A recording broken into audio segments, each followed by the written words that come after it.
მინდა ვიმუშაო იმ თემაზე, რასაც ქვია ნიკარაგუას, ვენესუელას და სირიის მიერ აფხაზეთის და ცხინვალის აღიარებაზე უარის თქმა.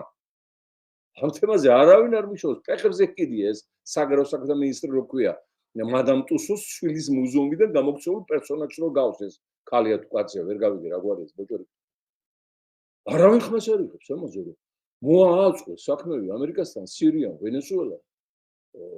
ხო და ეს ფაქტორი გამოსაყენებელია.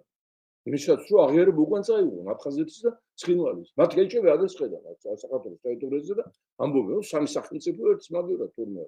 ან უამრავი საქმეა წამოსული, რომელიც ჩვენ უნდა გადავწყვიტოთ. ჩვენ იმიტომ რომ ხელისუფლება არ ყავს, კრიმინალიტეტია ხელისუფლების მაგივრად, რომელსაც უნდათ ჩვენი გაქრობა, მოსყობა, განადგურება, გადაშენება. სამწუხარო რეალობა ესეთია შექმნილი. გვაცილებენ ევროკავშირს, აგვაცდინეს. გვაცილებენ დასავლეთს, ლანძღავი დააგინებენ, უწოდებენ deep state და იქ არიან ჩაბუდებული. იქ არიან ჩაბუდებული. ახლა ივანიშვილის ქალიშვილი კალიფორნიაშია, ფირმა აქვს, ბიზნესი აქვს. ვოლსკის შვილი ვაშინგტონშია. ალუდა ქეთელაურია თუ რაგვარია ის უდუშაური, იმის შვილები ამერიკის მოქალაქეებს თავისუფლად დაიარება ამერიკაში. ჩელოსანის შვილი ამერიკაშია. ყველა ბანდიტ დეპუტატს ევროპაში აქვს ქონება კალაძიდან დაწყებული იმ წამალა რაგვარია ის ობოლაშვილი ის ბანდიტი ახალციხელი მაგ გაგზელებული ყველას პარიზში, მადრიდში, ბერლინში, ლონდონში ბინები, სახლები, პენტჰაუზები, აგარები ყველაფერი აქვს.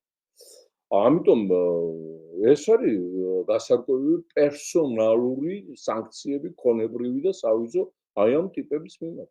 ეს ბანდა უნდა განეიტრალდეს და ახლა ჩვენ ვიწყებთ უკვე პერსონალური გვარები და მათი ქონების მითითებით მიმართვების გაგზავნას ვაშინგტონში და ბრიუსელში და ლონდონში აი ამ ტიპებს, ამ პერსონებს, ბოროტმოქმედებს ჩამოერთვათ ქონებაც, რეზიდენციებიც მოქალაქე შეიძლება ამერიკის მოქალაქე იყოს რუხაძე ამერიკანიზმის ანტიამერიკანიზმის ფუძემდებელი არა მარტო საქართველოში, არამედ ლამის თავისუფლებში მისი ტელეკომპანია იმედი ამერიკის წინააღმდეგო აღვივებდა განწყობებს მოსკოვის რეცეპტურით, ეგეთი ანტიამერიკული პროპაგანდა არ ქონია ჰუსეინს და მუამარ კადაფის გარა კადაფის და ჰუსეინს გარკვეული პერიოდი ამერიკასთან მეგობრობდნენ და მოკავშირეობდნენ მერე აერიათ ამ ნავთობ კონცესიების გაყოფაზე რაღაც საქმეები.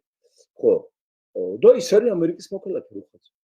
რატო არ ართმევენ ამ სტატუსს მაინტერესებს, მით უფრო რომ ნატურალიზაციის გზით აქვს ეს მიღებული, ანუ მოპოვებული აქვს და დაბადებით მიიღო.